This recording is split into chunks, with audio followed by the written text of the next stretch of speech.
Hello एस्पिरंट्स, या APA जीपॅड अकॅडमीच्या online प्लॅटफॉर्मवरती तुमचं सर्वांचं स्वागत आहे. आजच्या या लेक्चरमध्ये आपण ड्रग इन्स्पेक्टर बॅच यामधील सेकंड लेक्चर आज आपण प्रोसीड करत आहोत. तर एस्पिरंट्स, आज आपण या लेक्चरमध्ये next upcoming syllabus from biochemistry यामध्ये दोन इम्पॉर्टंट चॅप्टर आज आपण डील करत आहोत. त्यातील फर्स्ट चॅप्टर आहे कार्बोहायड्रेट, तर सेकंड चॅप्टर आहे अमायनो ऍसिड्स. चला तर एस्पिरंट्स, आजच्या या लेक्चरमध्ये आपण या ठिकाणी सुरुवात करत आहोत नेक्स्ट बीटला आणि कार्बोहायड्रेटचं थोडंसं सर्वे बघा. एस्पिरंट्स, तुम्हाला मी सांगतो याचा सर्वे जो आहे याचा सर्वे थोडासा स्ट्रॉंग आहे. कार्बोहायड्रेटचं खूप जुनं रिलेशन आहे ड्रग इन्स्पेक्टर सोबत. पेपर जर तुम्ही पाहिले पाठीमागचे 2008, 2015 तर तुम्हाला मॅक्सिमम क्वेश्चन्स हे कार्बोहायड्रेट वरती पाहायला मिळतील आणि आज आपण हे सगळे पॉइंट्स क्लिअर करणार आहोत. ओके, चला तर एस्पिरंट्स, पुन्हा एकदा तुमचं सर्वांचं या ऑनलाईन प्लॅटफॉर्म वरती स्वागत आहे. आजच्या लेक्चर मध्ये आपण सुरुवात करत आहोत कार्बोहायड्रेट्स अँड अमायनो ऍसिड्स. चला तर एस्पिरंट, तुमच्या समोर या नोट्स रिप्रेझेंट करतील हर एक त्या पॉइंटला जो मला एक्सप्लेन करायचा आहे. तुम्ही कॉन्सन्ट्रेट राहून या नोट्स व्यवस्थित समजून घ्या, कारण कार्बोहायड्रेट मध्ये असणारे लिंकेज, डायसॅकराइड्स, मोनोसॅकराइड्स, पॉलिसॅकराइड्स, हेट्रोपॉली, होमोपॉली या सगळ्या पॉइंट्सला एक्झाम मध्ये खूप डिटेल मध्ये विचारलेलं आहे. सो एस्पिरंट, जनरली आपण पाहतो की कार्बोहायड्रेट्स मध्ये 3 कॉम्पोनंट्स असतात. एक असतो कार्बन, दुसरा असतो हायड्रोजन, तर तिसरा असतो ऑक्सिजन. यांचा रेशिओ पण एक्झाम मध्ये विचारला जाऊ शकतो. एक कार्बन असेल तर एक ऑक्सिजन असतो, याचा अर्थ कार्बन आणि ऑक्सिजनचा रेशिओ असतो 1:2. आणि जर 2 हायड्रोजन असेल तर एक कार्बन असतो, किंवा एक हायड्रोजन असेल तर एक हायड्रोजन असेल तर 2 हायड्रोजन असेल तर एक कार्बन असतो, किंवा एक कार्बन असेल तर 2 हायड्रोजन असतो. याचा रेशिओ असतो 2:1. 2 हायड्रोजन तर एक कार्बन. सो याचा जो इम्पेरिकल फॉर्म्युला असतो कार्बोहायड्रेटचा, तो इम्पेरिकल फॉर्म्युला असतो यामध्ये आपण पाहू शकतो एस्पिरंट्स. सो इम्पेरिकल फॉर्म्युला असतो CH2ON. म्हणजे कार्बोहायड्रेटला ज्यावेळेला तुम्ही रायटिंग मध्ये देणार आहात, प्रत्येक कार्बनच्या पुढे 2 हायड्रोजन आणि एक ऑक्सिजन तुम्हाला देणं अनिवार्य आहे. सो आता कार्बोहायड्रेटचं मिनिंग काय? कार्बोहायड्रेट म्हणजे काय असतात? असे कंपाऊंड ज्यांच्या कार्बन वरती हायड्रेशन आहे. Carbohydrates means what? असे कार्बन ज्यांच्या कार्बन वरती हायड्रेशन आहे, म्हणजे ज्यांच्या कार्बन वरती OH ग्रुप प्रेझेंट आहे. एक तर त्यांच्यावरती OH आहे आणि त्यांच्या टर्मिनलला कुठेतरी CHO आहे, किंवा त्यांच्यामध्ये कुठेतरी C डबल बॉन्ड O आहे. म्हणून या कार्बोहायड्रेटची जी डेफिनेशन देण्यात आली, सो ती डेफिनेशन आहे carbohydrates are the substances which contain polyhydroxy aldehyde or polyhydroxy ketone. Carbohydrate म्हणजे असे कंपाऊंड्स ज्यांच्यामध्ये हायड्रॉक्सी ग्रुप जास्त आहेत with 1 aldehyde or hydroxy group जास्त आहेत विथ 1 कीटोन. याला आपण म्हणतो carbohydrate. It is also called as a hydration of carbon. So carbohydrate हे स्वीट नेचरचे असतात. आपण पाहतो, हे पहा डेफिनेशन तुमच्या समोर आहे. So carbohydrate means carbohydrates are the polyhydroxy aldehyde or polyhydroxy ketone which contain carbon, hydrogen, oxygen. यांचा रेशिओ तुम्हाला मी सांगितला, एक कार्बन असेल तर एक हायड्रोजन, 2 हायड्रोजन असेल तर एक कार्बन. कार्बन ऑक्सिजनचा रेशिओ असतो 1:1, हायड्रोजन कार्बनचा रेशिओ असतो 2:1. चला यानंतर पहा एस्पिरंट्स, जे कार्बोहायड्रेट सिंगल युनिट्स असतात. आता तुम्हाला सर्वांना माहिती आहे की सिंगल युनिट्स आणि डाय युनिट्स किंवा ट्राय युनिट्स किंवा पॉली युनिट्स म्हणजे काय. सो आता एक सिंपलशी टास्क आहे तुमच्या समोर. जर समजा एस्पिरंट्स, इथं आपण समजून घेऊया की माझा एक ग्लुकोज म्हणून एक सिंपल मॉइटी आपण घेतोय. कार्बन नंबर 1, 2, 3, 4 आणि 5, 6. तर हे माझे कार्बनचे 6 मोल्स, 6 कार्बन आहेत. 1, 2, 3, 4, 5, 6. तर तुम्ही कन्फ्युज होता की हे सिंगल आहे की हे डबल आहे. तर लक्षात घ्या एस्पिरंट्स, जिथं जिथं कार्बन कार्बन बॉन्ड असतील आणि जर त्या स्ट्रक्चर मध्ये एकही ग्लायकोसायडिक बॉन्ड नसेल तर फिक्स लक्षात ठेवायचं की हा मोनोसॅकराइड आहे. सो जिथं जिथं कार्बन असतील, हे पहा इथं सर्व कोण आहेत? इथं सर्वच्या सर्व हे कोण आहेत? हे सर्वच्या सर्व कार्बन आहेत. आणि हे सर्व कार्बन असतील तर इथं कुठल्याही प्रकारचा ग्लायकोसायडिक बॉन्ड नसतो. म्हणजे मोनोसॅकराइड्स मध्ये हा बॉन्ड एक्झिस्टेड नसतो, कारण त्याच्यामध्ये एकच युनिट असतं शुगरचं. म्हणून त्याला बॉन्डची गरज नाही. सो पण जे दोन दोन युनिट आहेत, समजा आता हे ग्लुकोज 6 कार्बनचा आहे आणि हा ग्लुकोज 6 कार्बनचा आहे, तर या दोघांमध्ये लिंकेज असतं कार्बोहायड्रेट मध्ये, तेव्हा जाऊन हा तयार होतो डायसॅकराइड्स. तर लिंकेज तयार करणारा हा जो बॉन्ड असतो कार्बोहायड्रेट मध्ये, त्याचं नेम असतं ग्लायकोसाइडिक बॉन्ड. म्हणून आपण नेक्स्ट स्टेटमेंट काय दिलं पहा, carbohydrates held together by glycosidic linkage. मग हे बॉन्ड कुठून सुरू होतात, तर हे बॉन्ड डायसॅकराइड्स पासून सुरू होतात. मोनोसॅकराइड मध्ये हा बॉन्ड नसतो. मोनोसॅकराइड मध्ये हा बॉन्ड एक्झिस्टेड नसतो, कारण तिथं सगळे कसे असतात. सो मोनोसॅकराइड हे सिंगल युनिट्स असतात. चला यानंतर आता याच्या क्लासिफिकेशन कडे आपल्याला जायचे आहे. सो क्लासिफिकेशन आपण करत आहोत नंबर ऑफ युनिटच्या बेसिसवरती. नंबर ऑफ युनिट्सच्या बेसिसवरती आपण यांना 3 क्लास मध्ये क्लासिफाय केलेला आहे. पहिला क्लास आहे मोनोसॅकराइड्स, सेकंड क्लास असतो ऑलिगोसॅकराइड्स, थर्ड क्लास असतो पॉलिसॅकराइड्स. मोनोसॅकराइड्स म्हणजे काय, नावातच आहे, name itself indicate. Mono means 1, एक सॅकराइड असेल म्हणजे एक शुगर असेल तर याला नाव द्यायचं मोनोसॅकराइड. ऑलिगोसॅकराइड्स मध्ये 2 ते अप टू 10 शुगर असतात. 2 to 10 असतील तर त्याला नाव द्यायचं ऑलिगोसॅकराइड्स. आणि यानंतर पॉलिसॅकराइड्स म्हणजे काय, मोर दॅन 10, कितीही जर सॅकराइड्स असतील तर यांना नाव द्यायचे पॉलिसॅकराइड्स. मग आता एस्पेरेंट्स, मोनोसॅकराइड्स म्हणजे काय, ज्याच्यामध्ये एकच युनिट आहे. जर याच्यामध्ये एकच युनिट आहे तर मला सांगा याच्यामध्ये ग्लायकोसाइडिक बॉन्ड आहे का, नाही आहे. युनिट एक आहे तर बॉन्ड नसणार आहे. त्यामुळे मोनोसॅकराइडचं पुन्हा वापस क्लासिफिकेशन आहे नंबर ऑफ कार्बन्सच्या बेसिसवरती. हे पहा, हे क्लासिफिकेशन पुन्हा आपण केलेलं आहे नंबर ऑफ कार्बनच्या बेसिसवरती. सो जर हा मोनोसॅकराइड्स मध्ये 3 कार्बनचा कंपाऊंड असेल तर यांना नाव द्यायचं ट्रायोजेस. जर याच्यामध्ये 4 कार्बनचा असेल, 4 कार्बनचा कंपाऊंड असेल तर दिस इज कॉल्ड टेट्रोजेस. 5 कार्बन असेल तर पेंटोजेस, 6 कार्बन असेल तर हेक्झोजेस. सो आपल्या या सध्याच्या टायमिंगला आपल्याला पेंटोजेस आणि हेक्झोजेस खूप इम्पॉर्टंट असतात. सो याच्यामध्ये पुन्हा वापस 2 क्लास आहेत, अल्डोजेस अँड कीटोजेस. व्हॉट इट इज पहा, आता हे ग्लिसरॉल्डिहाइड आहे, ट्रान्सपरंट्स इथं पहा CHO, COH, देन H आणि CH2OH. तर अशा प्रकारचा हा ग्लिसरॉल्डिहाइड असतो. जर तुम्ही याला या ठिकाणी डायहायड्रॉक्सी एसिटोन मध्ये घेऊन गेलात, याचा फॉर्म्युला बघा, carbon number 1 2 3. So carbon 3, hydrogen 2 + 1 3, 4 5 and 6, H6 आणि O3. यानंतर तुम्ही सेकंड इथं डायहायड्रॉक्सी एसिटोन काढा, इथं पहा CH2O, C double bond O, CH2OH. त्याचाही फॉर्म्युला काढा, you will get same formula. मग फरक काय आहे सांगा, फरक यामध्ये एकच आहे की हा पण 3 कार्बनचाच आहे, हा पण 3 कार्बनचाच आहे, पण याच्यामध्ये हे 3 कार्बन अल्डिहाइड कंटेनिंग आहेत, त्याच्यामध्ये ते 3 कार्बन कीटोन कंटेनिंग आहेत. या बेसिसवरती आपण यांना क्लासिफाय करतो. सो 3 कार्बन मध्ये अल्डिहाइड वाला ग्लिसरॉल्डिहाइड, कीटोन वाला डायहायड्रॉक्सी एसिटोन. हे दोन्ही इंटरमिडिएट कुठं तुम्हाला पाहायला मिळतात, ग्लायकोलिसिस मध्ये हे दोन्ही इंटरमिडिएट तुम्हाला पाहायला मिळतात. सो यानंतर पहा टेट्रोजेस मध्ये इरिथ्रोस, इरिथ्रोलोज, रायबोज, झायलोज, रायबुलोज. ही खूप इम्पॉर्टंट रिंग असते एस्पेरेंट्स, कारण ही रिंग आपल्या डीएनए आणि आरएनए मध्ये असते. तुम्हाला माहिती असू द्या एस्पेरेंट्स, ड्रग इन्स्पेक्टर मध्ये अजून या बायोकेमिस्ट्री मध्ये सगळ्यात जास्त जर वेटेज कशाला असेल तर ते डीएनए आणि आरएनए ला आहे. सर्वात जास्त डिटेल मध्ये तुम्हाला हे डीएनए आरएनए मी देणार आहे, लक्षात घ्या. सो यामध्ये आता पुढचा पॉइंट आहे हेक्झोजेस. हेक्झोजेस म्हणजे काय एस्पेरेंट्स, याच्यामध्ये 6 कार्बन आहेत. 6 कार्बन मध्ये ग्लुकोज असतो, गॅलेक्टोज बी 6 कार्बनचा असतो, मॅनोज पण 6 कार्बनचा असतो. म्हणजे हे एकामेकाचे स्ट्रक्चरल आयसोमर्स असतात.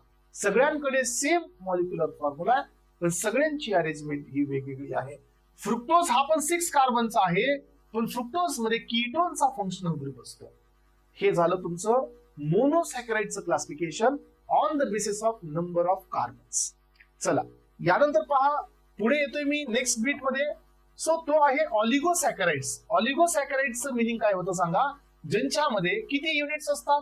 ऑलिगोसॅकराइड्स म्हणजे असे कंपाऊंड ज्यांच्यामध्ये more than 2, so 2 to 10 units ज्याच्यामध्ये असतात यांना आपण ऑलिगोसॅकराइड्स म्हणतो. मग यांच्यामध्ये मेन वाला असतो तो असतो डायसॅकराइड्स. सो डायसॅकराइड्स म्हणजे एस्पेरेंट ज्याच्यामध्ये 2 युनिट असतात. सो एक आहे sucrose, then lactose, then maltose. Sucrose, lactose आणि माल्टोज हे प्युअरली एक्झाम मध्ये येऊ शकतात. सुक्रोज, माल्टोज आणि लॅक्टोज यामध्ये ट्रायसॅकराइड्स तुम्ही नाही लक्षात ठेवलं तरी चालतं. रॅफिनोज हा गरजेचा नाहीये, पण या तिघांमध्ये सुक्रोज हा थोडा इम्पॉर्टंट असतो कारण हा नॉन रिड्युसिंग शुगर असतो. नॉन रिड्युसिंग याचा अर्थ काय की या एकाच शुगर सोबत ओसॅझन फॉर्मेशन आपल्याला पाहायला मिळत नाही. समजते का सगळ्यांना? Yes or no aspirants? हा, तर डायसॅकराइड्स मध्ये 3 कॉम्पोनंट आहेत. फर्स्ट कॉम्पोनंट आहे तो आहे सुक्रोज, माल्टोज आणि लॅक्टोज. यामधला सुक्रोज जो असतो तो नॉन रिड्युसिंग शुगर असतो. याचं ओसॅझन फॉर्मेशन होत नाही. का होत नाही? कारण याच्याकडे फ्री अल्डिहाइड आणि कीटोन ग्रुप नसतो एस्पायरंट्स. आता पुढे या, नेक्स्ट क्लास आहे पॉलिसॅकराइड्स. पॉलिसॅकराइड्स मध्ये 10+ युनिट्स आहेत. इथं इन्फिनिटी लेवल आहेत, कितीही युनिट असू शकतं. सो कमीत कमी 10, जनरली एस्पायरंट्स हे 50-50 युनिटचे असतात. मग आता आपण पाहतो यामध्ये पहिला क्लास आहे होमोपॉली. होमोपॉलीचा मिनिंग असतो की जर याच्यात युनिट आहे, फॉर एक्झाम्पल स्टार्च, आपण स्टार्च घेऊया, इथं ग्लुकोज आहे, पुन्हा ग्लुकोज आहे, पुन्हा ग्लुकोज आहे, पुन्हा ग्लुकोज आहे, सगळीकडे ग्लुकोज आहे. याचा अर्थ पॉलिमर आहे पण सगळे सारखे मोनोमर आहेत. याला नाव द्यायचं होमोपॉलिसॅकराइड्स. ज्यांच्यामध्ये एक साइडला एन ऍसिटिल ग्लुकोसामाइन आणि दुसऱ्या साइडला अजून तुम्हाला N acetyl glucosamine 6 sulphate. So N acetyl glucosamine gluconic acid असेल, एकीकडे ग्लुकोज आहे, दुसरा गॅलेक्टोज आहे. समजा असं आहे की एक ग्लुकोज आहे आणि दुसरं युनिट हे गॅलेक्टोज आहे, पुन्हा एक युनिट ग्लुकोज आहे, पुन्हा एक युनिट गॅलेक्टोज आहे. याचा अर्थ काय असतो की हे असतात एकाच स्ट्रक्चर मध्ये एकापेक्षा जास्त नेचरचे मोनोमर. आणि जर असं असेल एस्पायरंट्स तर याला नाव द्यायचं असतं heteropolysaccharides. So this is called as a heteropolysaccharides. मग आता हिटेरोपॉलिसॅकराइड्स आणि होमोपॉलिसॅकराइडचे एक्झाम्पल. होमो मध्ये पहिला येतो स्टार्च, दुसरा येतो डेक्स्ट्रीन, तिसरा येतो डेक्स्ट्रॉन. Very very important. हा डेक्स्ट्रॉन तुमचा प्लाझ्मा व्हॉल्यूम एक्सपांडर असतो. आपल्या बॉडीमध्ये व्हॉल्यूम एक्सपांडर म्हणून हा डेक्स्ट्रॉन काम करतो. सो हा ड्रग इन्स्पेक्टरच्याच युपीएससी एक्झाम मध्ये 2019 मध्ये हे क्वेश्चन आलेला आहे. यानंतर पहा, नेक्स्ट वन आहे इन्युलिन. तर एस्पायरंट्स इन्युलिन आहे हे इन्सुलिन नाहीये. आपल्या बॉडीमध्ये जीएफआर मेजरमेंट साठी याचं काम असतं. GFR in the sense glomerular filtration rate हे डिटरमाइन करण्यासाठी हा इन्युलिन वापरला जातो. त्यानंतर पहा, ग्लायकोजन जो असतो एस्पायरंट्स हे आपल्या बॉडीमध्ये स्टोरेज युनिट आहे आणि स्टार्च जो असतो हा प्लांट मधलं स्टोरेज युनिट आहे. सिल्युलोज ही प्लांट मधली सेल वॉल आहे आणि हा नेक्स्ट वाला असतो चिटिन. तर हा तुमचा एक्झोस्केलेटन मध्ये वापरला जातो. प्रत्येकाचे पुढे फंक्शन्स आहेत. हे सगळे बिट्स पुढे दिलेले आहेत. हे झाले सगळे तुमचे होमोपॉलिसॅकराइड्स. सो 1, 2, 3, 4, 5, 6, 7 हे 7 तुमच्याकडे होमोपॉली आहेत. हिटेरोपॉली मध्ये सगळ्यात मेन असतो हॅल्युरोनिक ऍसिड जो शॉक ऍब्झॉर्बंट असतो. सो आपल्या सायनोव्हियल फ्लुइड मध्ये असतो. सो एग सेलच्या सराउंडिंग मध्ये पण हा प्रेझेंट असतो. कॉन्ड्रोटिन प्रोटीन आहेत जे आपल्या बॉडीमध्ये कार्टिलेजेस मध्ये प्रेझेंट असतात. हेपॅरिन सल्फेट आहे जो अँटी कोऑग्युलंट असतो. डर्मॅटन असतो जो स्किन मध्ये आहे आणि केराटिन असतो आपल्या बॉडीमध्ये. नेल असतील, हेअर असतील आणि हॉर्न असतील तिथं हा केराटिन सल्फेट प्रेझेंट असतो. हे सगळे हिटेरोपॉलिसॅकराइडचे एक्झाम्पल आहेत. चला, तर यानंतर पहा एस्पायरंट्स, अजून एक क्लासिफिकेशन मी तुम्हाला दिलेलं आहे on the basis of reducing and non reducing property. Reducing याचा अर्थ काय असतो? ज्यांच्याकडे फ्री अल्डिहाइड आहे, ज्या ग्रुपकडे फ्री अल्डिहाइड आहे किंवा फ्री कीटोन आहे. एक साधंसं एक्झाम्पल तुम्हाला दाखवतो मी एस्पायरंट्स. सो इथं तुमचा कार्बन आहे आणि हा अल्डिहाइड. सो याच्यानंतर हे 6 कार्बन असतात. लक्षात घ्या एस्पायरंट्स, यांची सायकलायझेशन होतं ह्या दोघांचं. यांची सायकल तयार होते, पायरॅनोसची रिंग तयार होते. तुम्ही ही रिंग बघितली असेल खूप वेळा. तुम्ही ही रिंग तुमच्या बी फार्मसी मध्ये याचा तुम्हाला आयडिया आलेलीच असेल. तर हा कार्बन नंबर 1 असतो, 2 असतो, 3, 4, 5 आणि हा CH2OH चा 6. कार्बन नंबर 1 आणि 5 मध्ये बॉन्ड तयार होत असतो. आणि ही रिंग कोणती असते? तर ही रिंग असते पायरॅनोसची रिंग असते. सो याचा अर्थ याच्यामध्ये इथल्या कार्बन वरती एक OH आणि H असतो किंवा हा OH खाली असतो, H वरी असतो. याचा अर्थ इथं तुमचा CHO आहे, म्हणजे अल्डिहाइड आहे. मग ज्या कंपाऊंड मध्ये फ्री अल्डिहाइड आहे किंवा फ्री कीटोन आहे ते कंपाऊंड रिड्युसिंग प्रॉपर्टीज दाखवतात. परत एकदा माझं स्टेटमेंट लक्षात घ्या पेरेंट्स, ज्या कंपाऊंड मध्ये फ्री अल्डिहाइड किंवा फ्री कीटोन आहे ते कंपाऊंड रिड्युसिंग प्रॉपर्टीज दाखवतात. आपल्याकडे एकच असा आहे जो डायसॅकराइड मध्ये इम्पॉर्टंट असतो, ज्याच्याकडे फ्री अल्डिहाइड आणि कीटोन नसतो, आणि तो सगळ्यात फेमस असतो सुक्रोज. सेकंड एक्झाम्पल आहे ट्रियोलोज. माहित असू द्या फक्त, सुक्रोज कडे फ्री अल्डिहाइड और फ्री कीटोन नसतो, कारण याच्यामध्ये एक ग्लुकोज आणि एक फ्रुक्टोज असतो म्हणून. त्यामुळे सुक्रोज हा ओसॅझन फॉर्मेशन दाखवत नाही, याचं रिडक्शन होत नाही, म्हणून हा नॉन रिड्युसिंग शुगर आहे. ग्लुकोज, फ्रुक्टोज, मॅनोज, गॅलेक्टोज, लॅक्टोज, माल्टोज हे सगळे कोण आहेत? रिड्युसिंग शुगर आहेत, कारण प्रत्येकाकडे फ्री अल्डिहाइड आणि कीटोन असतो आणि प्रत्येक जण ओसॅझन फॉर्मेशन दाखवतो. आलं का लक्षामध्ये? तर हा एक इम्पॉर्टंट बीट होता जो तुम्हाला लक्षात ठेवायचा आहे स्टुडंट्स. क्लासिफिकेशन मध्ये आपण हा पॉइंट इथं क्लिअर केलेला आहे. आता आपण चाललेले आहोत नेक्स्ट कॉन्सेप्ट कडे, आणि फर्स्ट कॉन्सेप्ट आहे इपिमर्स. सो इपिमर्स हे कोण असतात? तर epimers are the two monosaccharides which are similar to each other. असे दोन मोनोसॅकराइड जे एकामेकाच्या सारखे आहेत, फक्त यांच्यामध्ये एक कार्बनच्या कॉन्फिगरेशनचा डिफरन्स आहे. Monosaccharides are the compounds which contain which contain all the carbons in same manners except one carbon. म्हणजे हे एका कार्बनच्या कॉन्फिगरेशननी वेगळे असतात. जसं की इथं तुमचा ग्लुकोज आहे स्ट्रक्चर मध्ये, सर्वांना हा दिसत असेल. सो ग्लुकोजचे कार्बन्स बघा बरे पेरेंट्स. कार्बन नंबर 1 2 3 4 5 6 हा कोण आहे? गॅलेक्टोज. तो कोण आहे? मॅनोज. सो इथं पहा 1 2 ला इकडे OH आहे, या साईडला H आहे. याच्यामध्ये पहा मॅनोज मध्ये 1 2 चा H तिकडे, OH इकडे, बाकी सगळं सेम आहे. याचा अर्थ ग्लुकोज आणि mannose, so both of these epimers of each other, कारण यांचे सगळे कार्बन सेम आहेत, एकच कार्बनचा डिफरन्स आहे, आणि दॅट इज C2. सो तसंच तुमचा ग्लुकोज आणि गॅलेक्टोज मध्ये इथं पहा. सो 1 2 3 4 5 6 4 नंबर पोझिशनला इथं OH आहे, तर इथं OH आहे, तर याच्या राईट साईडला इथं H आहे. याचा अर्थ काय असतो की हे ग्लुकोज आणि गॅलेक्टोज एकामेकाचे इपिमर्स आहेत, कार्बन नंबर C4. सो ही डेफिनेशन इतकी सिंपल आहे. परत एकदा पाहू डेफिनेशन. आपण पाहूया की हे एकामेकाचे स्पेसिफिक स्टेरिओआयसोमर आहेत. So wear the two molecules have a same chemical formula, सगळ्यांचा फॉर्म्युला सेम आहे. ग्लुकोजचा फॉर्म्युला पण C6 आहे, H12 आहे, O6 आहे, गॅलेक्टोजचा बी तोच आहे, आणि मॅनोजचा बी तोच आहे. So same molecular formula but differ in their spatial arrangement. So यांच्या अरेंजमेंट मध्ये फरक आहे. So of atom around only one stereogenic centre, एकच कार्बनच्या अराउंड हे डिफरन्स आहे, बाकी सगळं सेम आहे. So only one stereogenic centre that is other than anomeric. एक नंबर कार्बन नसावा फक्त, कारण एक नंबरचा कार्बन हा अॅनोमरिक असतो. सांगतो पुढे येणार आहे. They are referred as epimers of each other. So interconversion of this epimers is known as a epimerization. याला आपण इपिमरायझेशन असं म्हणतो. जो ग्लुकोज जातो मॅनोज मध्ये, मॅनोज येतो ग्लुकोज मध्ये, ग्लुकोज जातो गॅलेक्टोज मध्ये, गॅलेक्टोज येतो ग्लुकोज मध्ये. This is called epimerization. So this are the diastereomers of each other, कारण हे एकामेकाचे मिरर इमेजेस नाही आहेत. तुम्ही इथं पहा. आता हे एकामेकाचे मिरर इमेजेस आहेत का? नाही आहेत. याचा OH आहे, इथं H आहे, याचा OH इथं OH. सो ठीक आहे. हे एकामेकाचे मिरर इमेजेस आहेत का? नाही आहेत. पहा, याचा OH इकडे, याचा OH इकडे, बरोबर आहे, पण याचा H आहे, याचा इकडून OH आहे, म्हणजे हे एकामेकाचे मिरर इमेजेस नाही आहेत, म्हणून हे एकामेकाचे डायोस्टेरियमर्स आहेत. सो एस्पेरेंट्स, इथं मी एक्झाम्पल तुम्हाला दिलेलं आहे. ग्लुकोज आणि गॅलेक्टोज, याची स्पेलिंग इथं पहा, इथं या इमेज मध्ये वेगळी आहे. सो ग्लुकोज आणि galactose are epimers of each other at carbon number 4, आणि ग्लुकोज आणि mannose are epimers with each other at carbon number 2.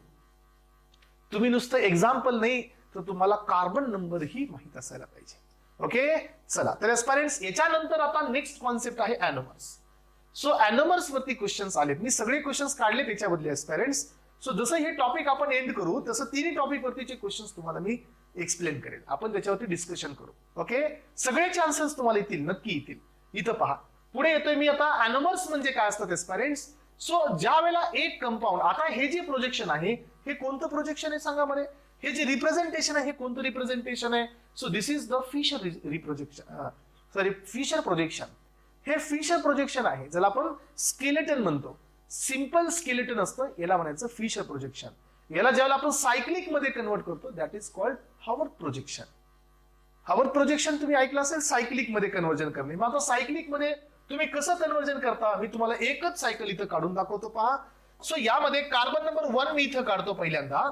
So हे काढायची गरज नाही ऍस्पायरंट्स, पण एकदा तुम्हाला लक्षात येणं गरजेचं आहे म्हणून मी हे देतोय. कार्बन नंबर 1 इथं घ्या, हा 1 वाला. 2 नंबरचा इथं घ्या. ऍस्पायरंट जे जे राईट साईडला असतात ते ते सायकल मध्ये बिलोला घ्या, येस डाऊनला घ्या. आणि जे जे तुमचे या साईडला असतील ते ते तुम्ही आपला घ्या. आता इथं तुमचं हे आहे तिसरा कार्बन, तर OH घ्या वरती, H घ्या खाली. चौथा कार्बन पुन्हा एकदा घ्या. सो हा तुमचा OH इकडं आहे म्हणजे घ्या खाली आणि H घ्या तुमचा वरती. हा तुमचा 5th नंबरचा कार्बन, पुन्हा OH घ्या इथं खाली आणि H घ्या वरती. आणि हा शेवटचा आहे तुमचा CH2OH. 1 2 3 4 5 6.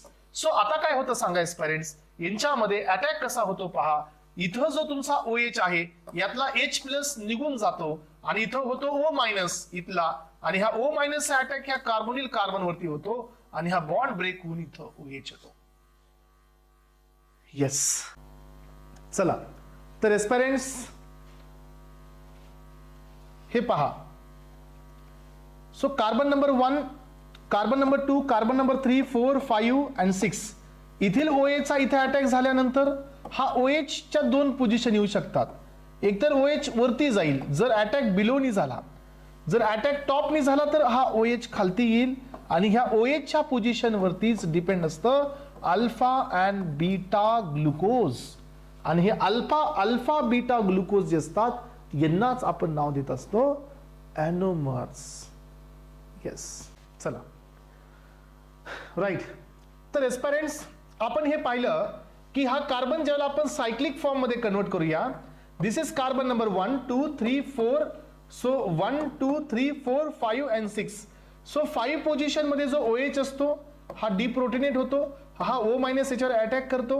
हा OH ची पोझिशन ही या कार्बनच्या अबाऊला जाते की या OH ची पोझिशन या कार्बनच्या बिलोला येते, याच्यावरती डिसाइड होतं तुमचा ॲनोमर्स. ॲनोमर्स यांना म्हणतात.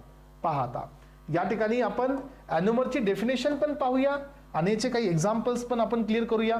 हे पहा ऍस्पायरंट्स, तुमच्या समोर एक डायग्रामॅटिक प्रेझेंटेशन मी दिलेलं आहे. इथं तुम्हाला क्लिअरली दिसत असेल की या ग्लुकोजचा जो OH आहे हा इथं डाऊनला असेल तर हा तुमचा या ठिकाणी अल्फा डी ग्लुकोज असतो. याच ग्लुकोज मध्ये OH जर अबाऊला असेल तर हा तुमचा बीटा डी ग्लुकोज असतो. आणि हा कार्बन नंबर 1 मध्येच असतो. इपिमर्स मध्ये असं नाहीये. इपिमर्स मध्ये काय पाहिलं आपण, कार्बन नंबर 2 नी डिफरन्स असू शकतो, कार्बन नंबर 4 नी डिफरन्स असू शकतो. पण ॲनोमर्स मध्ये असं नाहीये. ॲनोमर्स मध्ये फक्त आणि फक्त कार्बन नंबर 1 मध्ये डिफरन्स असतो, तो पण OH च्या पोझिशनचा असतो. हा OH जर बिलो द प्लेन असेल तर हा तुमचा अल्फा डी ग्लुकोज असतो. हा जर अबाव द असेल तर हा तुमचा बीटा डी असतो. आणि या कार्बन मुळे असल्यामुळे याला आपण ॲनोमरिक कार्बन म्हणतो. आणि हे 2 स्ट्रक्चर एकामेकाचे ॲनोमर्स असतात ऍस्पायरंट्स. चला तर डेफिनेशन पण क्लिअर करून घेऊया. हे पहा, anomers are found in the cyclic monosaccharides. हे जनरली सायक्लिक मोनोसॅकराइड्स मध्ये असतात. So they are differ in their configuration, so in their anomeric carbon. आणि डेफिनेटली ॲनोमरिक कार्बन नंबर फक्त 1 असतो. सो 1 नंबर पोझिशनची OH ही अबाऊ आहे का 1 नंबर पोझिशनचा OH हा बिलो आहे, यावरती ॲनोमेरिझम डिसाइड होता. जर हा OH बिलो आहे ऍस्पायरंट्स तर तो अल्फा डी ग्लुकोज असतो. हा OH अबाव असेल तर हा तुमचा बीटा डी ग्लुकोज असतो. चला यानंतर पहा या ठिकाणी, सो इथं alpha beta cyclic form of the glucose is called as a anomers. यानंतर पहा ऍस्पायरंट्स, नेक्स्ट पॉइंट आहे म्युटा रोटेशन. म्युटा रोटेशन म्हणजे काय असतं सांगा. म्युटा रोटेशनचा मिनिंग असतो की एक ग्लुकोज हा वेगवेगळ्या सोल्युशन मध्ये रोटेशन बदलतो, ऑप्टिकल रोटेशन बदलतो, त्याला आपण नाव देत असतो म्युटा रोटेशन. हे कशामुळे होतं सांगा. हे होत असतं change in to the pH change झाल्यामुळे असं होत असतं. लक्षात घ्या, जसं आपण पीएच एखादं ग्लुकोज घ्या, एखाद्या सोल्युशन मध्ये टाका, सोल्युशन मध्ये टाकल्यानंतर त्याचं ऑप्टिकल रोटेशन तुम्ही चेकआउट करा. तर तुम्हाला 52 डिग्रीचं ऑप्टिकल रोटेशन येईल प्लसमध्ये. त्यानंतर समजा ऍस्पायरंट्स तुम्ही पीएच हा बेसिक कडे घेऊन चला, बेसिक कडे पीएच घेऊन गेल्यानंतर त्याचं ऑप्टिकल रोटेशन हे +18 कडे येतं. सो याचा अर्थ काय, तुम्ही पीएच थोडासा अल्कलाइन केला की ऑप्टिकल रोटेशन कमी होत असतं. आणि change in the optical rotation याला नाव द्यायचं म्युटा रोटेशन. येस, तर हे ग्लुकोज म्युटा रोटेशन दाखवत असतं. हे पहा, म्युटा रोटेशन हे काय आहे, change in the specific optical rotation representing interconversion of alpha beta cyclic form of glucose. आता तुम्हाला हे थोडंसं समजावून सांगतो मी. काय असतं पहा, की ज्या वेळेला आपल्याकडे ग्लुकोज आहे, सो हा ग्लुकोज ज्या वेळेला आपण एका न्यूट्रल सोल्युशन मध्ये टाकतो त्यावेळेला त्या ग्लुकोजचं रोटेशन 52 डिग्री प्लस 52 डिग्री मध्ये असतं हा ग्लुकोज. सो हा ग्लुकोज ज्या वेळेला तुम्ही या ठिकाणी याचं पीएच चेंज कराल त्यावेळेला हा ग्लुकोज अल्फात जातो. ज्याला तुम्ही अजून पीएच चेंज कराल त्यावेळेला हा ग्लुकोज बीटामध्ये येतो. मग हे अल्फा फॉर्म आणि बीटा फॉर्मचं जे इंटर कन्वर्जन आहे हे कशामुळे होतं, चेंज इन द पीएच बदलल्यामुळे होतं. आणि पीएच चेंज झाल्यामुळे हे रोटेशन बदलतं. तर या कॉन्सेप्टला आपण नाव देत असतो म्युटा रोटेशन. तर जनरली ऍस्पिरंट एक स्टेटमेंट विसरू नका, ते म्हणजे काय की पीएच जर तुम्ही अल्कलाइन करत असाल तर म्युटा रोटेशन किंवा ऑप्टिकल रोटेशन हा कमी होत असतो. सो तुमचा पीएच ऍसिडिक कडे जात असेल तर ऑप्टिकल रोटेशनचा जो व्हॅल्यू आहे तो वाढत असतो. हे पॉइंट इथं क्लिअर करा. यानंतर आता पुढच्या बीट कडे जातोय आपण. सो नेक्स्ट बीट आहे सो डायसॅकराइड्स. सो आता मोनोसॅकराइड्स इथं कंप्लीट झालेले आहेत ऍस्पिरंट्स. सो आपण सुरुवात करतोय आता डायसॅकराइड्स सोबत. डायसॅकराइड्स कोण असतात, ज्यांच्याकडे 2 मोनोमरचे युनिट्स आहेत. पहा, डायसॅकराइड्स म्हणजे कोण, ज्यांच्याकडे मोनोमरचे 2 युनिट्स आपल्याला पाहायला मिळतील तर ते असतात तुमचे डायसॅकराइड्स. यानंतर हे एकामेकाला कसे अटॅच असतात, ग्लायकोसाइडिक बॉन्ड. डायसॅकराइड्स मध्ये 2 टाईप आहेत, एक आहे रिड्युसिंग आणि नॉन रिड्युसिंग. नॉन रिड्युसिंग मध्ये कोण आहे, सुक्रोज, विसरायचं नाही. चला मग आता आपल्याला 3 जण पाहिजेत. त्यातला पहिला आहे माल्टोज. माल्टोज हे अल्फा डी ग्लुकोज आणि अल्फा डी ग्लुकोजनी बनलेला आहे. हे क्वेश्चन इम्पॉर्टंट आहे.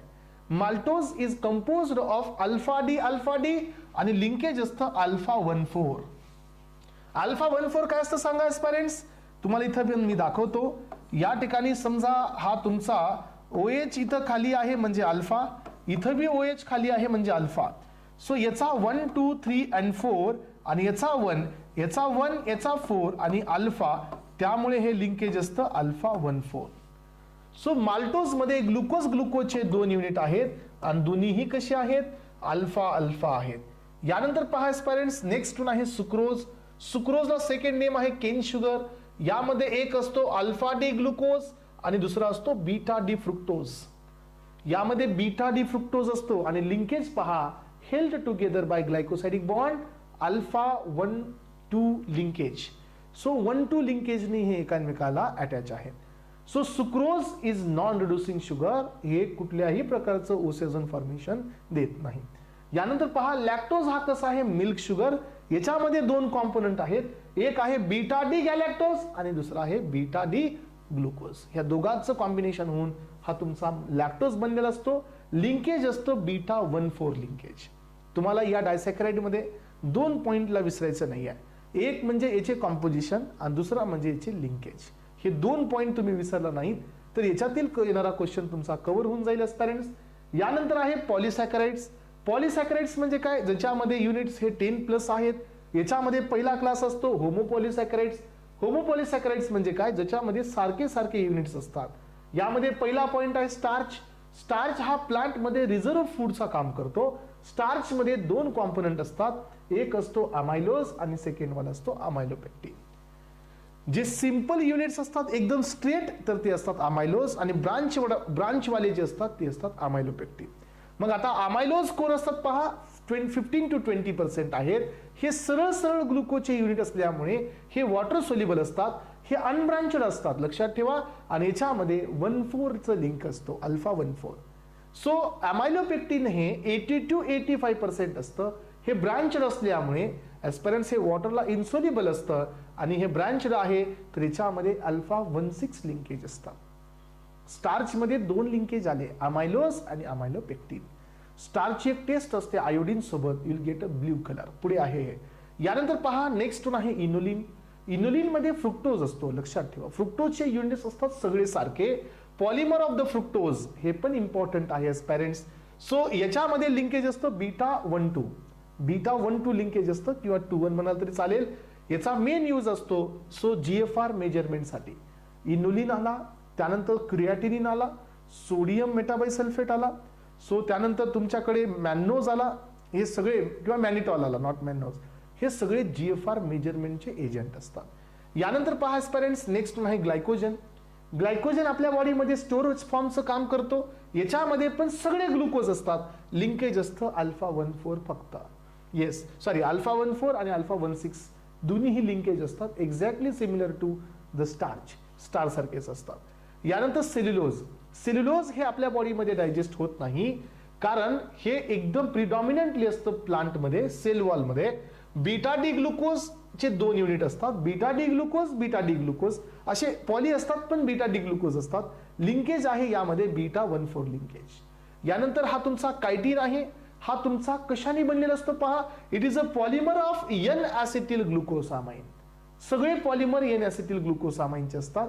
म्हणजे सेकंड पोझिशनला एन आणि त्याच्यावरती ऍसिटिल असतो.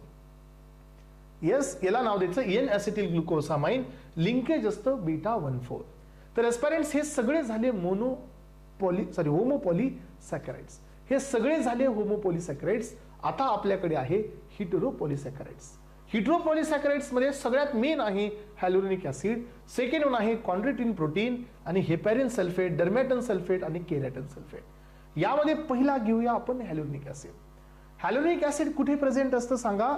तर आपल्या बॉडीमध्ये जे जॉइंट मध्ये जे फ्लुइड असतं, सायनोव्हियल फ्लुइड, तिथं हे हॅलोनिक ऍसिड प्रेझेंट असतं. या हॅलोनिक ऍसिडचं काम असतं शॉक ऍब्झॉर्बंट. पण हा हिटेरोपॉलीसॅकराइड असतो. कारण का, याच्यामध्ये 2 युनिट असतात पहा. फर्स्ट युनिट आहे D ग्लुकॉर्निक acid plus N acetyl ग्लुकोसामाइन. पहा आतापर्यंत आपण काय पाहिलं, मोनोमध्ये सगळीकडे सारखे युनिट्स होते, पण आता असं नाही आहे. एक युनिट वेगळं, दुसरं युनिट वेगळं, आणि ते एकामेकाला बॉन्डनी अटॅच आहेत, पण दोन्ही युनिट सारखे नाही आहेत. दिस इज व्हॉट द हिटेरोपॉलीसॅकराइड्स.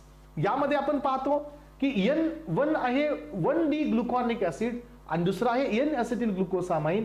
यांचं लिंकेज एस्पेरेंट्स विसरायचं नाही. यांचं β1-3 लिंकेज असतं, β1 and 3. सो यानंतर पहा हे प्रेझेंट असतं सायनोव्हियल फ्लुइड मध्ये, सो जॉइंट्स मध्ये. सो विट्रोस ह्युमर जे आईजच्या पाठीमागे जे जेली लाईक आपल्याकडे सबस्टन्सेस आहेत आयबॉल मध्ये, तिथंही हे प्रेझेंट असतं. एग सेलच्या अराउंड बी प्रेझेंट असतं to avoid the destruction of egg cell by a various enzyme. So हे लुब्रिकेशनचं काम करतं, शॉक ऍब्झॉर्बंटचं काम करतं. हॅलोरिनिडेज नावाचा एक एन्झाईम असतो जो याला ब्रेक करू शकतो.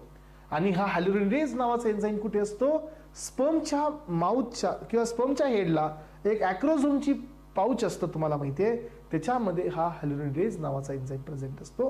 कारण हा एग सेलच्या अराउंड असतो. तुम्हाला माहिती असू द्या की एग सेल म्हणजे काय, फिमेल बॉडीमध्ये जो सेकंडरी oocyte तयार होत असतो याला आपण एग सेल म्हणतो. पण ह्या एग सेलच्या सराउंडिंग मध्ये हे हॅलोनिक ऍसिडचं या ठिकाणी लेअर असते. तर स्पर्म सेल याच्यामध्ये इझिली जाऊ शकत नाही.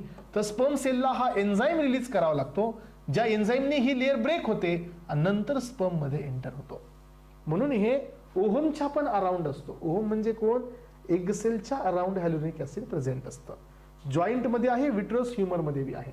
यानंतर कॉन्ड्रोटिन सल्फेट जे आहे हे बोन आणि कार्टिलेज आणि टेंडॉन्स मध्ये आहे. बोन म्हणजे कोण, जे आपली मजबूत हाडं असतात. कार्टिलेज म्हणजे हे फ्लेक्झिबल बोन आणि टेंडॉन्स म्हणजे असा पार्ट असतो जो मसल आणि बोनला अटॅच करतो. मसल आणि बोनच्या अटॅचमेंट मधला टेंडॉन असतो. लक्षात ठेवा, हार्टच्या वॉलमध्ये बी असतात. आपल्याकडे हार्टमध्ये किती वॉल असतात माहितीये, तर हार्टमध्ये आपल्याला वॉल 3 आहेत. वॉल म्हणजे भिंती, पण वॉल आपल्याकडे 6 आहेत. तुम्हाला माहिती आहे, ट्रायकस्पिड wall, bicuspid wall, इस्टाचियन wall, थेबॅसियन wall. सगळ्यात जास्त मेन ब्लड आहे पहा. हे जसं हे संपेल ना बायोकेमिस्ट्री, मी पहिल्यांदा ब्लडची सुरुवात करणार आहे. सगळ्यात जास्त क्वेश्चन हे ब्लड वरती आहे. ब्लड रिलेटेड सगळे पॉइंट्स सगळ्यात जास्त DI मध्ये आहे ना. तर तो आपला मेन सेक्शन असणार आहे, तो आपण याच्यानंतर इमिडिएटली ओपन करणार आहोत, लक्षात घ्या. So हार्टमध्ये ट्रायकस्पिड, bicuspid, थेबॅसियन, इस्टाचियन. सो त्यानंतर आपल्या या हार्टमध्ये सेमिल्युनर वॉल असते आणि आवर्टिक वॉल असते. अशा 6 वॉल आपल्या बॉडीमध्ये असतात, ज्यांना कप असतात, कप ओपन क्लोज होणारे. तर हे जे कप असतात ना, हे पण तुमचे कॉन्ड्रेटिन प्रोटीननी बनलेले असतात. हे कशाने बनलेले पहा, स्किन मध्ये आहे, कॉर्नियामध्ये बी आहे. सो डी ग्लुकॉनिक ऍसिड आहे आणि एन ऍसिटिल गॅलेक्टोसामाइन आहे. ग्लुकोसामाइन नाही, गॅलेक्टोसामाइन आहे. सो यांचं ही सेम लिंकेज असतं, बीटा 1,3 लिंकेज. सो हेपॅरिन आपल्या बॉडीमध्ये अँटी कोअग्युलंट असतं एस्पायरेंट्स. सो डी ग्लुकोसामाइन 6 सल्फेट आणि ग्लुकॉर्नेट 2 सल्फेट हे दोघांचं कॉम्बिनेशन आहे. सो यानंतर बाकीचे तुम्ही इथं पाहू शकता. पहा एस्पायरेंट्स, मी इथं तुमच्यासाठी लिंकेज पण सगळे वेगळे दिलेले आहेत. सो सुक्रोजचं लिंकेज इथं दिलंय, लॅक्टोजचे लिंकेज दिलेत, माल्टोजचे लिंकेज दिलेत, स्टारचे लिंकेज दिलेत, इन्युलिनचे लिंकेज दिलेत, हॅलोनिक ऍसिडचे लिंकेज दिलेत. सॉरी, हॅलोनिक ऍसिडचा बीटा 1,3 आहे, 1,3 देतो हे करेक्शन करून. बीटा 1,3 लिंकेज हॅलोनिक ऍसिड मध्ये आहे.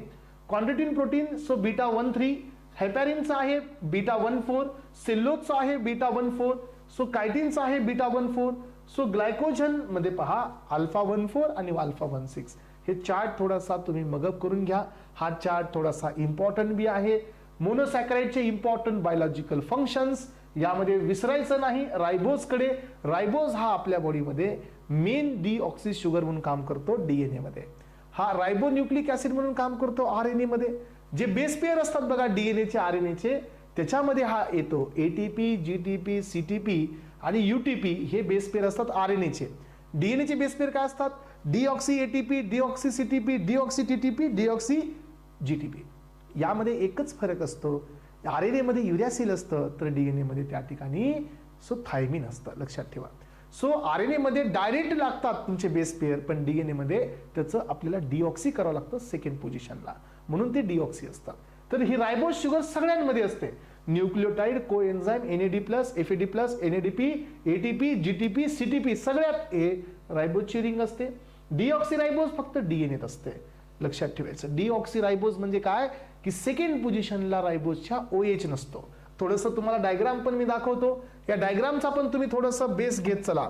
हे पहा, तर ही रायबोजची रिंग आहे एस्पॅरेंट्स. सो हा कार्बन नंबर 1 आणि इथं असतो OH 2, 1 2 3 4 आणि इथं असतो CH2OH म्हणजे 5. इथं जर OH असेल तर हा आरएनएचा बेस आणि इथं जर फक्त H असेल तर हा डीएनएचा बेस. डीएनए मध्ये 2 डीऑक्सीरायबोज असतं. ठीक आहे, चला तर यामध्ये हे पॉइंट आपला क्लिअर झालेला आहे. सो यानंतर पहा, डी ग्लुकोज हे शुगर फ्यूल आहे.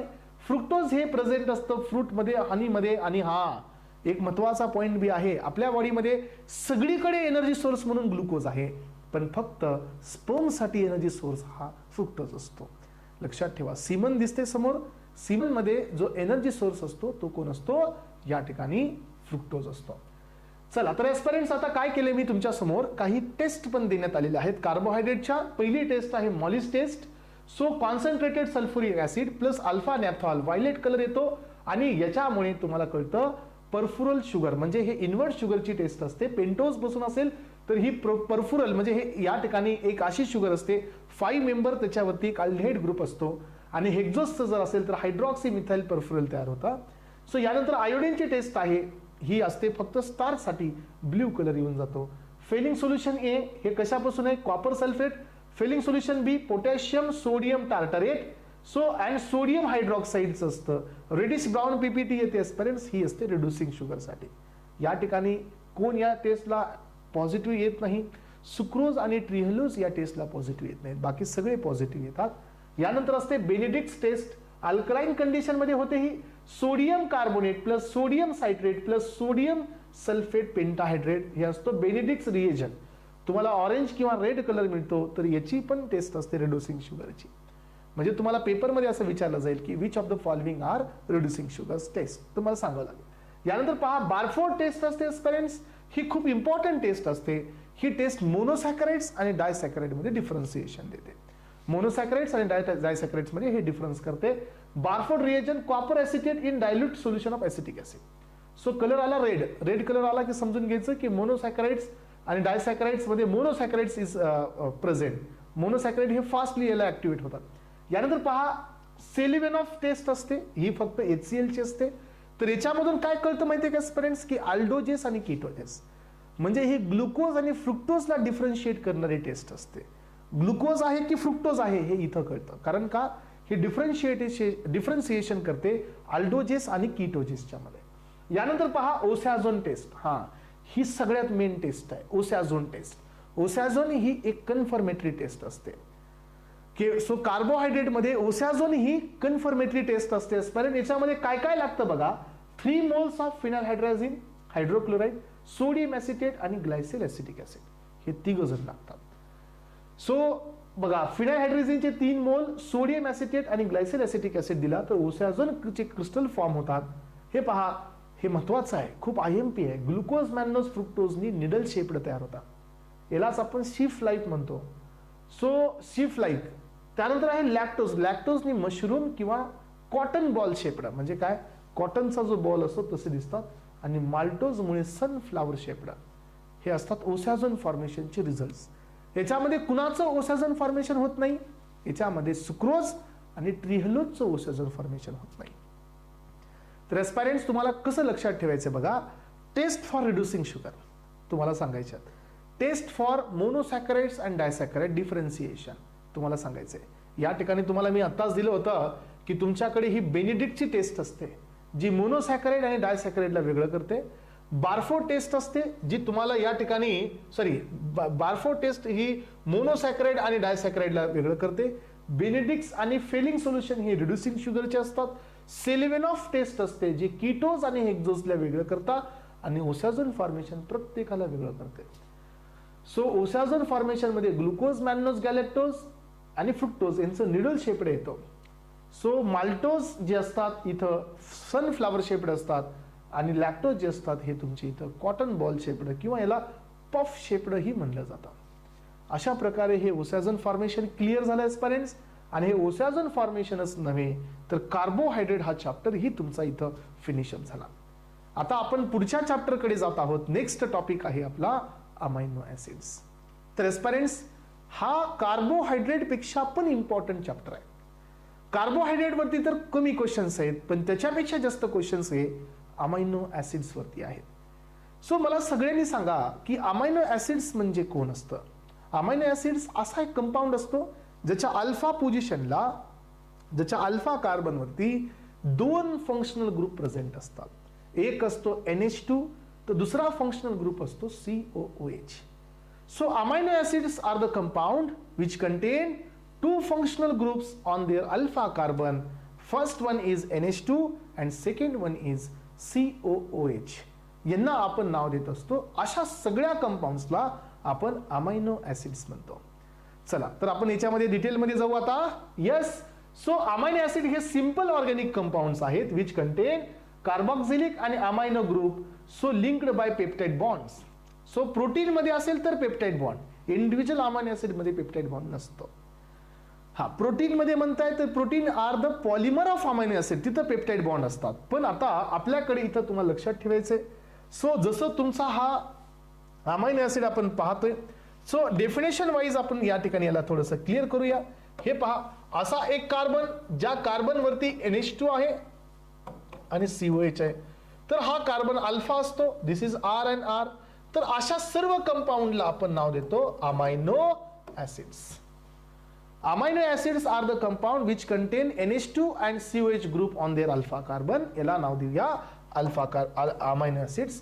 So most of the protein consist alpha L. लक्षात ठेवा, आपल्या बॉडीमध्ये D टाईपचे अमायनो ऍसिड्स नसतात. D टाईपचे अमायनो ऍसिड्स हे अँटीबायोटिक्स मध्ये असतात. सो किंवा बॅक्टेरियामध्ये असतात. बॅक्टेरिया हे D टाईपचे युटिलाइज करतात, आपल्या बॉडीमध्ये L असतो. L टाईपचे अमायनो ऍसिड्स आपल्याकडे असतात एस्पायरंट्स. आणि हे लक्षात घ्या, क्वेश्चन इम्पॉर्टंटली DI मध्ये आलेला आहे. सो यानंतर पहा, आपल्या बॉडीमध्ये टोटल किती अमायनो ऍसिड्स आहेत. सो आपल्या बॉडीमध्ये टोटल 20 अमायनो ऍसिड्स आहेत standards. So all amino acids have asymmetric carbon. सगळ्या अमायनो ऍसिड कडे असिमेट्रिक कार्बन आहे. आणि एस्पायरंट्स, हाही क्वेश्चन तुमचा DI मध्ये आलेला आहे. येस, DI एक्झाम 2008 मध्ये हा क्वेश्चन आहे.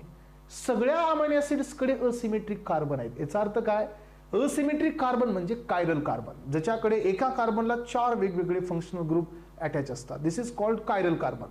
पण एकच अमायनो ऍसिड असा आहे ज्याच्याकडे 4 वेगवेगळे आयटम नाही आहेत, म्हणजे तो एक अमायनो ऍसिड अकायरल आहे आणि तो असतो ग्लायसिन. लक्षात ठेवा, एक्सेप्ट ग्लायसिन. आणि याच्याकडे एक कार्बन आहे ज्याच्याकडे चारही ग्रुप वेगवेगळे नाही आहेत, त्यामुळे तो ऑप्टिकल रोटेशन नाही दाखवत. म्हणून glycine is the only amino acid which is optically inactive. हा एकच अमायनो ऍसिड आहे जो ऑप्टिकली इनएक्टिव्ह आहे. चला यानंतर पहा स्टुडंट्स, इमिडाझोल रिंग ही हिस्टिडीन मध्ये असते आणि हे खूप बेसिकचं काम करते, बेसिसिटी देते. त्यामुळे हे स्ट्रॉंग बफरिंग एजंट आहे. बफर कोण असतात सांगा? जे रेजिस्ट करतात चेंज इन द पीएच. मग हे हिस्टिडीन नावाचा अमायनो ऍसिड असतो जो या ठिकाणी पीएच ला लवकर चेंज होऊ देत नाही, बफरचं काम करतात. एकच पहा, आता तुम्हाला अजून एक महत्वाचा पॉइंट लक्षात ठेवायचा आहे. मी तुम्हाला 2 एक्सेप्शन इथं दिलेत.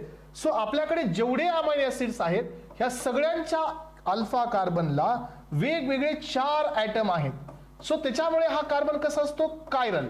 Accept 1 Glycine. ग्लायसिन हा अकायरल आहे, अकायरल आहे म्हणून तो ऑप्टिकली इनएक्टिव्ह बी आहे. त्यासोबत एस्पेरंट जेवढे अमायनो ऍसिड्स आपल्याकडे आहेत सगळ्यांकडे NH2 ग्रुप आहे आणि हा कार्बन आहे. पण लक्षात घ्या, एक अमायनो ऍसिड आपल्याकडे असा आहे ज्याच्यामध्ये कार्बन डबल बॉन्ड नायट्रोजन आहे. लक्षात ठेवा, हे झाला अमाइन तर हे झाला इमाइन. तर आपल्याकडे एक अमायनो ऍसिड आहे ज्याला नाव दिलं गेलं प्रोलीन. हा इमाइन डेरिव्हेटिव्ह आहे. दिस इज नॉट अमाइन. हा एकच आहे जो इमाइन आहे. एक्सेप्शन सगळ्यांच्या लक्षात येत असतील, मला अपेक्षित आहे. चला पुढे येतोय 21st अमायनो ऍसिड हा जो असतो नवीन सेलिनोसिस्टीन हा 21st आहे. 22nd अमायनो ऍसिड हा पायरोलायसिन आहे. सो हे 20च्या नंतरचे 2 अमायनो ऍसिड्स पुढे आले. यानंतर अमायनो ऍसिडच्या प्रॉपर्टीज, याच्यामध्ये सगळ्यात महत्वाची असते टेस्ट. तर एस्पेरंट्स बिट्टर वाले लक्षात ठेवा, बिट्टर मध्ये अर्जिनिन असतो. अर्जिनिन हा अमायनो ऍसिड बिट्टर असतो. मोनोसोडियम ग्लुटामेट हा एक फ्लेवरिंग एजंट आहे, हा सिंथेटिक आहे. सो हा फ्लेवरिंग एजंट जर समजा जास्त फूड मध्ये वापरण्यात आला आणि तो जर आपल्या ह्युमन बॉडीने जर जास्त कंझ्युम करण्यात आला तर एक सिंड्रोम इथं होतं, that is called Chinese restaurant syndrome. हे कधीतरी एखादा क्वेश्चन येऊ शकतो. Monosodium glutamate is associated with the Chinese restaurant syndrome. यानंतर पहा, सेकंड प्रॉपर्टी आहे या अमायनो ऍसिडची की याच्याकडे दोन्हीही ग्रुप आहेत, ऍसिडिक बी ग्रुप आहे, बेसिक बी ग्रुप आहे. म्हणून हे कोण असतात? Ampholyte in nature. Acidic group पण आहे, बेसिक ग्रुप पण आहे. That is why amino acids are considered as a ampholyte in nature. यानंतर पहा फ्रेंड्स, अमायनो ऍसिड कडे ज्युटेरियन आयनची प्रॉपर्टी असते. What it is?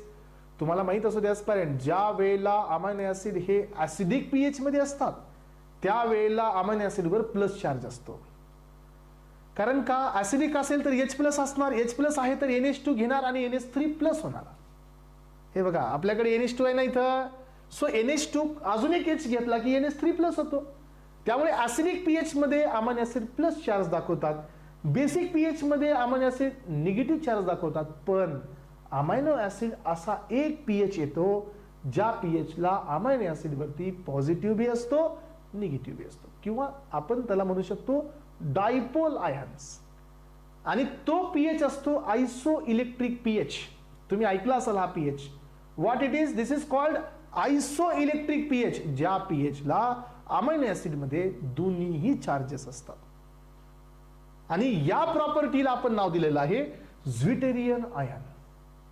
लक्षात घ्या स्टुडंट, ज्युटेरियन आयन म्हणजे काय? Dipole ion, hybrid molecule containing positive as well as negative. Positive charge बी आहे, निगेटिव्ह बी आहे. मग ज्युटेरियन आयन ज्या पीएच ला येतो तो पीएच असतो आयसो इलेक्ट्रिक पीएच. समजून घ्या जरा थोडंसं, मी इथं थोडंसं डिटेलमध्ये सांगतो. हे बघा, सो आपल्या अमायनो ऍसिड मध्ये NH2 आहे. सो वरती 2 डॉट असतात. जर ऍसिडिक पीएच असेल तर काय होणार? इथे H+ असणार, लगेच हा घेणार आणि काय होणार? NH3+. जर आपण बेसिक पीएच मध्ये असेल तर आपल्याकडे OH- असतात.